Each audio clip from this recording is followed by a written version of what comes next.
25 दिसंबर 1971 लैंसा flight 508 Peru की राजधानी Lima से उड़ान भरती है। फ्लाइट में करीब 86 पैसेंजर थे जो कि बहुत बेहद खुश थे क्योंकि वो अपने परिवार से मिलने जा रहे थे। अगला दिन क्रिसमस का होने वाला था। साथ ही फ्लाइट में 6 क्रू मेंबर मौजूद थे। 12:36 दोपहर में करीब ये प्लेन आराम से बहुत अच्छी तरह से उड़ रहा था। स्टार्टिंग में सब कुछ नॉर्मल था। दिन हौले हौले मौसम खराब होने लगता है। तो पेरू का तूफानी मौसम विभाग पहले ही वार्निंग दे चुका था। दूसरी कंपनियों ने तो अपनी कंपनियों की फ्लाइट कैंसिल भी कर दिए थे, लेकिन लैंसा ने फिर भी उड़ान भर दी थी क्योंकि कंपनी पर नुकसान का दबाव था। आने के 25 मिनट बाद फ्लाइट पे अमेज़न जंगल के ऊपर पहुंच जाती है जहां तूफान खतरनाक स्तर पर पहुंच चुका था और तूफानी हवाओं ने फ्लाइट को चारों तरफ से घेर लिया था। फिर 7000 मीटर की ऊंचाई पर मौसम बिगड़ने के बाद एयरप्लेन पे साइड में बिजली गिर जाती है। तो कुछ ही मिनटों में पूरा विमान बहुत सारे टुकड़ों में बिखर जाता है। प्लेन में मौजूद सारा सामान पेड़ों पर ऐसे बिखर जाता है जैसे क्रिसमस डे की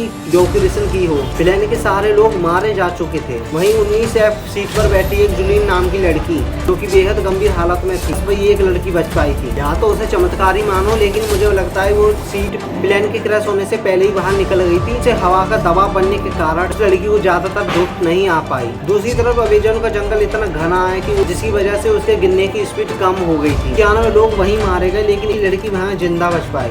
वह बहुत देर बाद बेहोशी से उठी, शरीर पर गहरी चोटें, एक आंख खराब। बहुत ही देर बाद वो खड़ी हुई और मदद ढूंढने लगी। वैसे तो उसे बचपन में उसके पिताजी ने सिखाया था, अगर तुम कहीं पर खो जाओ तो किसी नदी या किसी झरने का पीछा करना, उसी के किनारे वह इंसानी बस्ती मिलेगी। वह एक छोटी नदी के किनारे चलती है, लेकिन अमेज़न का एक भी हिस्सा साधारण रूप से नहीं माना जाता। उस नदी में जहरीले सांप, खतरनाक कीड़े और कई तरह की विस्फोटनियां थी, लेकिन उसे समझ भी नहीं आ रहा था कि अमेज़न जंगल में चलने के लिए कौन सी दिशा सही रहेगी। वो नदी के किनारे किनारे चलती रहती है और उसे रास्ते में प्लेन के क्रैश के कई एक टुकड़े मिलते हैं और कई लोगों की डेड बॉडी। उसकी बॉडी में कई सारी चोटें लगी हुई थी, उसपे मक्खियां लग रही थी और मक्खियों ने उसपे अंडे दे दिए थे। वहीं सर की ट्यूब जांच पड़ताल के लिए आती है तो कोई भी, उनको लगता है कोई भी वहाँ जिंदा वापस नहीं था, लेकिन वो एक बात से अनजान थे, वहाँ एक लड़की जिंदा मौजूद थी। अमेज़न का जंगल इतना घना था कि ऊपर से कोई जाने वाला प्लेन भी उसे नहीं देख पाता। साथ ही दिन बीतते गए, उसकी चोटें सड़ने लगी और उसमें कीड़े पड़ जाते हैं। वो कीड़ों को निकालने की कोशिश करती है, लेकिन इसमें वो नाकामयाब रहती है।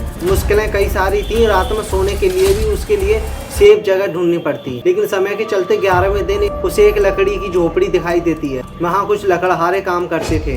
पहले उन लोगों को लगा ये इंसान है, प्रेत। जब उसने कहा हेल्प, तब उन्हें लगा कि ये 508 एरोप्लेन की सर्वाइवर है। लकड़हारे उसे नाव से अपने गांव ले गए। अगले दिन हेलीकॉप्टर आया और उसे अस्पताल ले जाया गया। ये हैरान थी कि ये लड़की 10,000 मीटर से गिरने के बावजूद जिंदा थी। फ्लाइट 508 की कहानी यहीं एंड होती है, लेकिन लाइक और चैनल को सब्सक्राइब जरूर कर देना।